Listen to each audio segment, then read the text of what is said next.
आज हम जानने वाले हैं इस संसार की सबसे पहली प्रेम कहानी के बारे में, जिसमें न कोई शर्त थी, न कोई बंधन, बस एक दृढ़ता थी, एक श्रद्धा थी।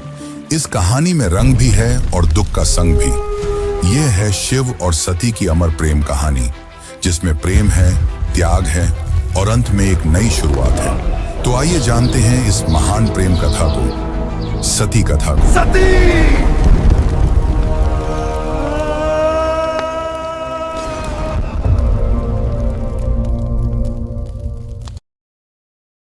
सृष्टि के आरंभिक काल की बात है, जब ब्रह्मा ने अपने मानस पुत्रों को रचा। उन्हीं में से एक थे दक्ष प्रजापति, अत्यंत बुद्धिमान परंतु उतने ही अहंकारी। दक्ष को अपनी योग्यता, अपनी शक्ति और अपने सृष्टिकर्ता के कुल से उत्पन्न होने का बड़ा अभिमान था। उसने वर्षों की तपस्या की और देवताओं से वरदान पाए संतान की प्राप्ति के लिए। उसकी यह तपस्या रंग लाई और उसे एक अत्यंत दिव्य कन्या की प्राप्ति हुई, वही जिसे हम आज देवी सती के नाम से जानते हैं। सती का जन्म किसी साधारण कन्या की भांति नहीं हुआ था। उनका स्वरूप स्वयं शक्ति का अंश था। कहते हैं वह स्वयं आदि शक्ति का अवतार थी। दक्ष को अपनी पुत्री पर गर्व था, लेकिन साथ ही उसके मन में एक अभिलाषा थी कि वह अपनी इस कन्या का विवाह किसी महान देवता, किसी वैभवशाली राजकुमार या किसी प्रतिष्ठित गृहस्थ से करेगा। उसे यह कल्पना भी नहीं थी कि उसकी पुत्री का हृदय वहां बन चुका है, जहां वैभव का कोई मोल नहीं, जहां वैराग्य ही आभूषण है, भगवान शिव। देवी सती बचपन से ही विचित्र स्वभाव की थी। अन्य कन्याओं की तरह ना तो उन्हें श्रृंगार में रुचि थी, ना ही राजसी जीवन की भव्यता में। जब जब वह शिव की चर्चा सुनती, जब किसी आर्षि द्वारा शिव की महिमा का वर्णन होता, उनका हृदय गहरे भावों से भर उठता। शिव जो श्मशानवासी हैं, जो मृग चर्म धारण करते हैं, जो भस्म रमाते हैं और सर्पों को आभूषण की तरह पहनते हैं। आम कन्याओं के लिए यह भय का कारण होता, पर सती के लिए यही शिव उनके अंतर्मन में बस चुके थे। धीरे धीरे यह आकर्षण भक्ति में बदला और भक्ति प्रेम में। अब सती का एक ही लक्ष्य था, शिव को पति रूप में प्राप्त करना। पर यह मार्ग आसान नहीं था। जब दक्ष को सती की इच्छा का आभास हुआ तो वह क्रोधित हो उठा। उसकी आंखों में तो शिव एक जंगल में भटकने वाले योगी मात्र थे। उसने सती को समझाने का प्रयास किया कि वह किसी योग्य, राजसी और सम्माननीय वर को चुने, पर सती अब निर्णय कर चुकी थी। उन्हें किसी धन, वैभव या पद की आवश्यकता नहीं थी। उन्हें चाहिए था वह परम पुरुष जो संन्यास में भी पूर्ण है, जो मौन में भी संपूर्ण है। और इसी लक्ष्य के लिए सती ने आरंभ की कठोर तपस्या। पर्वतों की गुफाओं में प्रचंड वायु और वर्षा के बीच सती ने भोजन तक त्याग दिया। उन्होंने पृथ्वी पर बैठकर खुले आकाश में बिना निद्रा के केवल शिव के ध्यान में लीन रहकर दिन, सप्ताह और महीनों का तप किया। देवताओं तक को आश्चर्य हुआ कि एक कन्या इतनी कठोर तपस्या कैसे कर सकती है। और जब उनकी तपस्या की अग्नि ने त्रिलोक को प्रभावित करना शुरू किया, तब अंततः भगवान शिव ने उनकी भक्ति को स्वीकार करने का निर्णय लिया। पर यह तो आगे की कथा है। अभी तो एक पिता के अहंकार और एक पुत्री के समर्पण की टकराहट शुरू हुई है। जहां एक ओर दक्ष चाहता है कि सती उसके राजनैतिक सपनों की सीढ़ी बने, वहीं दूसरी ओर सती हर सांस के साथ शिव का नाम जपती है। यही संघर्ष इस प्रेम कथा की पहली चिंगारी है, एक ऐसी चिंगारी जो आगे चलकर एक भीषण अग्निकांड बन जाएगी। सती अपनी तपस्या में लीन थी। उनका एकमात्र उद्देश्य था शिव की प्राप्ति। अनंतः उनकी भक्ति से प्रसन्न होकर शिव प्रकट हुए। शिव मुस्कुराए और एक क्षण में वह उस तपस्विनी के समक्ष प्रकट हो गए। जैसे ही सती ने अपनी आंखें खोली, उनके सम्मुख खड़े थे वही जिनके लिए उन्होंने सब कुछ त्याग दिया था।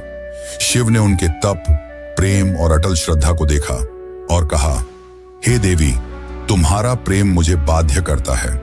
आज मैं तुम्हें अर्धांगिनी के रूप में स्वीकार करता हूं। इस वचन के साथ पूरे ब्रह्मांड में आनंद की लहर दौड़ गई। देवताओं ने पुष्प वर्षा की और फिर आया वह शुभ दिन जिसका साक्षी स्वयं ब्रह्मा, विष्णु और सारे लोक हुए। शिव और सती का दिव्य विवाह। शिव बारात लेकर स्वयं कैलाश से निकले, पर यह कोई साधारण बारात नहीं थी। इसमें भूत, प्रेत, पिशाच, नाग, सिद्ध, योगी, अर्षि, देवता सब सम्मिलित थे। शिव की सवारी नंदी थी, शरीर पर भस्म, जटा से गंगा, गले में नाग। यह स्वरूप देख सभी स्त्रियां भयभीत हो उठी, पर सती के चेहरे पर गर्व था। उन्हें अपने शिव पर गर्व था। वैभव नहीं, सत्य का स्वरूप थे वह। विवाह का आयोजन राजसी नहीं था, पर दिव्यता से भरा हुआ था। स्वयं ब्रह्मा ने मंत्रोच्चारण किया, विष्णु ने कन्यादान किया और समस्त लोगों ने इस मिलन का स्वागत किया। यह केवल दो आत्माओं का नहीं, सृष्टि के दो मूल तत्वों शिव और शक्ति का मिलन था। लेकिन इस भव्य विवाह में एक स्थान रिक्त रहा। सती के पिता दक्ष प्रजापति, वह नहीं आए। ना ही कोई संदेश भेजा, ना ही कोई आशीर्वाद, क्योंकि उनके लिए यह विवाह एक अपमान था, एक चुनौती उनके अभिमान को। उनके अनुसार यह मिलन योग्य नहीं था।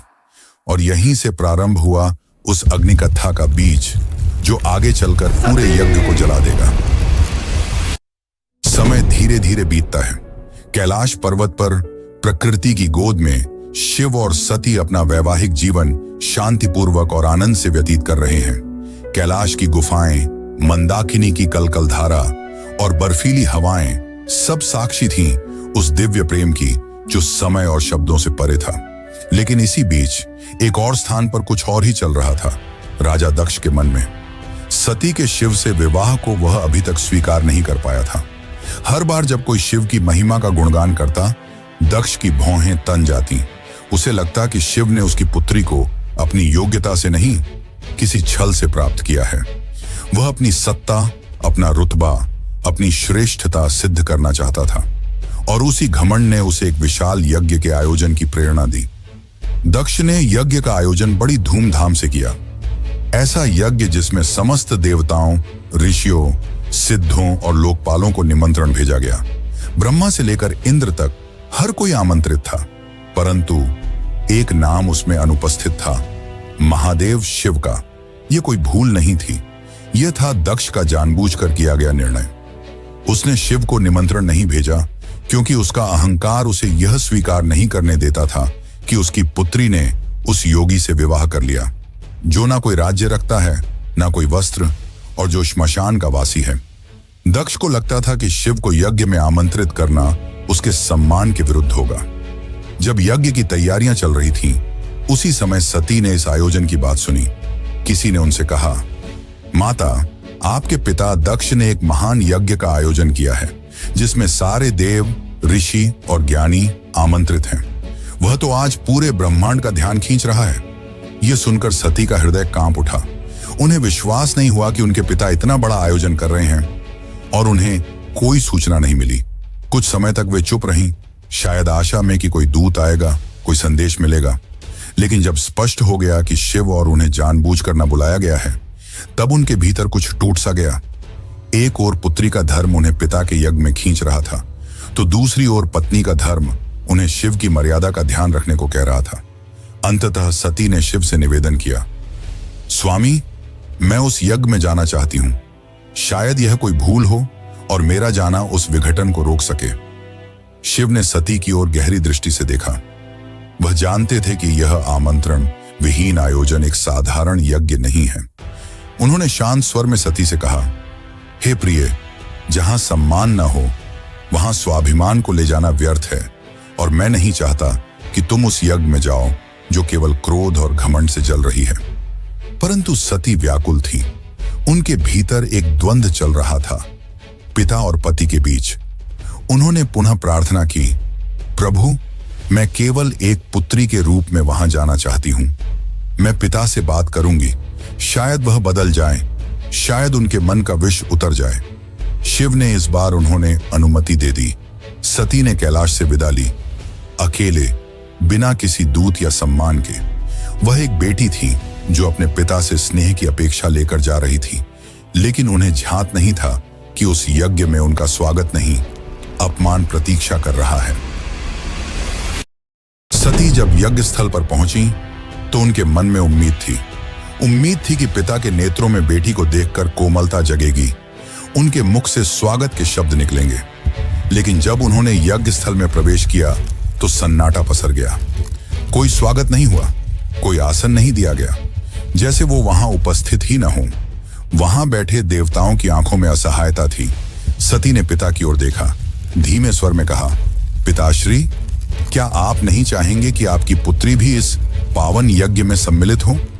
दक्ष ने ठंडी हंसी के साथ उत्तर दिया, पुत्री, जिस दिन तूने उस नग्न भस्म रमाए श्मशान में विचरने वाले औघड़ को अपना पति चुना, उसी दिन तू मेरी पुत्री नहीं रही।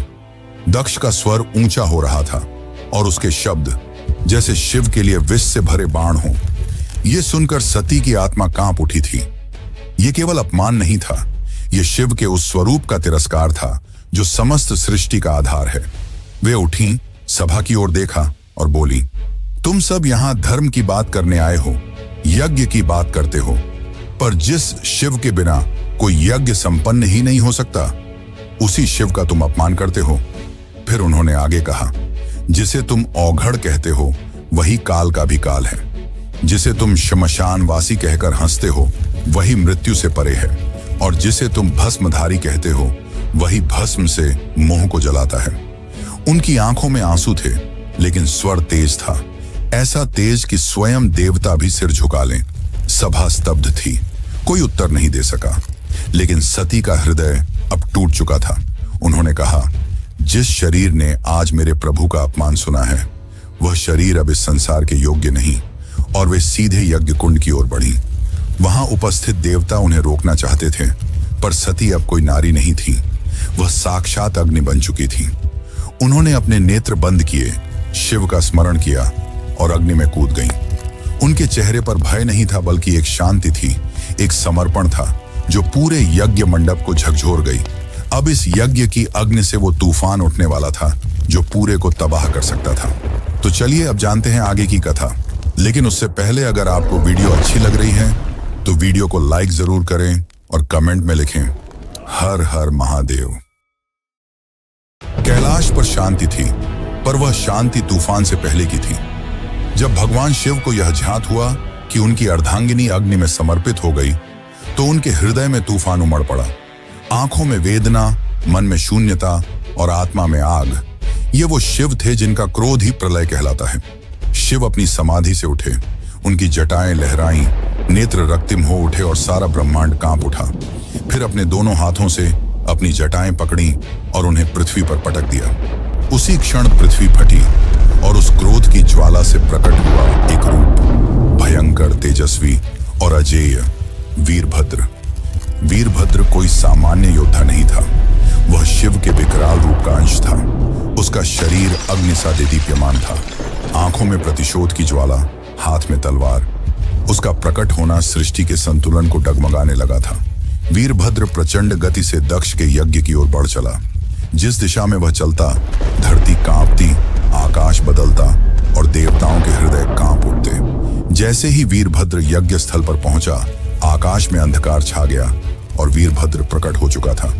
उसकी उपस्थिति मात्र से यज्ञ की अग्नि थर्रा उठी। वह बिना रुके आगे बढ़ा। पहले यज्ञ वेदी को तोड़ा, फिर वेद पाठ करने वाले ब्राह्मणों को हटाया। उसकी आंखों में एक ही लक्ष्य था, दक्ष। वीरभद्र के सामने कोई नहीं टिक सका। वह अकेला था, परंतु अजेय। उसके प्रत्येक प्रहार में शिव का शाप था और हर गर्जना में सती का विलाप। अंततः वह दक्ष के सामने पहुंचा। दक्ष अब भी अपने अभिमान में डूबा था। वह चिल्लाया, मैं यज्ञ करता हूं, मुझे कोई छू नहीं सकता। वीरभद्र ने उसकी आंखों में देखा और कहा, तू पिता कहलाने योग्य नहीं। आज तुझे उसी अग्नि में भस्म करूंगा जिसमें तूने धर्म का मजाक उड़ाया। और एक ही झटके में वीरभद्र ने अपनी तलवार से दक्ष का सिर धड़ से अलग कर दिया। पूरी सभा में सन्नाटा छा गया। देवता स्तब्ध रह गए। यज्ञ की अग्नि बुझ गई और पृथ्वी पर सिर्फ राख रह गई। वो राख जो अहंकार, अधर्म और अपमान की अंतिम परिणति थी। वीरभद्र शिव की आज्ञा पूरी कर चुका था, पर यह कहानी यही नहीं रुकती। अब आएगा वो क्षण जब शिव स्वयं यज्ञ स्थल पर पहुंचेंगे, सती के शव को उठाएंगे और सृष्टि में संतुलन डगमगाएगा। जब महादेव यज्ञ स्थल पर पहुंचे, उन्होंने सती के जले हुए शरीर को देखा। वह दृश्य ऐसा था जिसने स्वयं काल को रुला दिया। शिव ने धीरे से कंपाते हाथों से अपनी सती को बाहों में उठा लिया। उनकी आंखों से आंसू थे और फिर वह चल पड़े। शिव सती के शव को अपनी गोद में लिए पूरे ब्रह्मांड में भटकने लगे। उस विरह में जो पूरे ब्रह्मांड को भयभीत कर रहा था, ब्रह्मांड असंतुलित होने लगा। देवता भयभीत हो उठे। यदि शिव यूं ही विलाप करते रहे तो सृष्टि का संतुलन टूट जाएगा, प्रलय आ जाएगा। तब सभी देवता भगवान विष्णु के पास पहुंचे और उनसे सृष्टि को बचाने की प्रार्थना की। तब विष्णु ने अपना सुदर्शन चक्र चलाया। जैसे ही सुदर्शन चक्र चला, उसने सती के शरीर को टुकड़ों में विभाजित कर दिया। शिव कुछ क्षणों के लिए रुके पर प्रतिरोध नहीं किया। यह सृष्टि के लिए आवश्यक था। जहां जहां सती के अंग गिरे वहां दिव्य ऊर्जा फैल गई। पृथ्वी के वे स्थान शक्ति से भर उठे और वहीं बने शक्तिपीठ। ये कोई सामान्य स्थल नहीं थे, ये उस अमर प्रेम की गवाही थे जो शिव और सती के बीच था। ये थे वे स्थान जहां स्त्री, शक्ति, प्रेम, बलिदान और भक्ति सब कुछ एक साथ साकार हुए। कुछ स्थानों पर सती की आंखें गिरीं, कहीं उनका हृदय, कहीं उनके केश, तो कहीं उनके चरण, और हर स्थान एक केंद्र बन गया मां शक्ति का, जो हर रूप में पूजनीय हुई। कभी दुर्गा, कभी भैरवी, कभी भवानी। यही वे स्थान हैं जिन्हें आज हम कामाख्या, वैष्णो, ज्वाला, हिंगलाज और तारापीठ जैसे नामों से जानते हैं। इस प्रकार सती के वियोग से जन्मे ये शक्तिपीठ न केवल देवी के अंग हैं, ये उस प्रेम की शाश्वत उपस्थिति है जो आत्मा से आत्मा तक जुड़ता है। शिव अंततः हिमालय लौटे, पर अब वह ध्यान मग्न हो गए। वर्षों तक एक चट्टान की भांति बैठ गए, समाधि में डूबे। ना शब्द, ना गति, ना भावना, बस मौन और सती की स्मृति। काल की धारा आगे बढ़ती है, युग बदल जाते हैं, पर कुछ कहानियां समय की सीमाओं से परे होती हैं, और सती की कथा उन्हीं में से एक है। वह प्रेम जो अग्नि में तपकर शुद्ध हुआ था, वह विरह जो तांडव बन गया था। उस अधूरी यात्रा को अब पूर्ण होना था, पर यह कहानी यहां समाप्त नहीं होती। प्रेम का सफर यहीं पर रुकने वाला नहीं था। जहां अग्नि ने प्रेम का रंग दिखाया था, वहीं से एक नई दास्तान का पैगाम आने वाला था। सती के बलिदान से जो प्रेम जला था, वही आग पार्वती के रूप में फिर फलने वाला था। यह अंत नहीं, यह शुरुआत है। शुरुआत है एक अमर, अनसुनी और अनोखी प्रेम कहानी की। यह शुरुआत है शिव और पार्वती की। यह शुरुआत है एक नए युग की।